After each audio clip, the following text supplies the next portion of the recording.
যে আহ্বান করেছে সে জায়গায় ঢাকা বিশ্ববিদ্যালয়ের 40,000 শিক্ষার্থী সহ আমরা যারা প্রার্থীরা আছি সবার কনসেনসাসে আসা দরকার। তো আমি একটু 6 ইয়ার্স গুলো আবার আমি একটু পাঠ করে শোনাচ্ছি।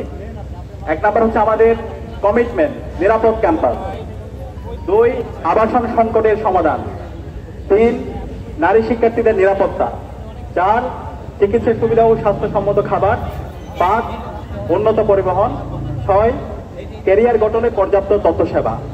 আর 6টা জিনিস যেটাকে আমরা সবসময় নো বলবো, সেটার মধ্যে 1 নাম্বার হচ্ছে কর্তৃত্ববাদী রাজনীতি, নির্যাতন ও সহিংসতা। 2, গণরম গ্যাসরম কালচার। 3, বৈষম্যমূলক নীতি ও আচরণ।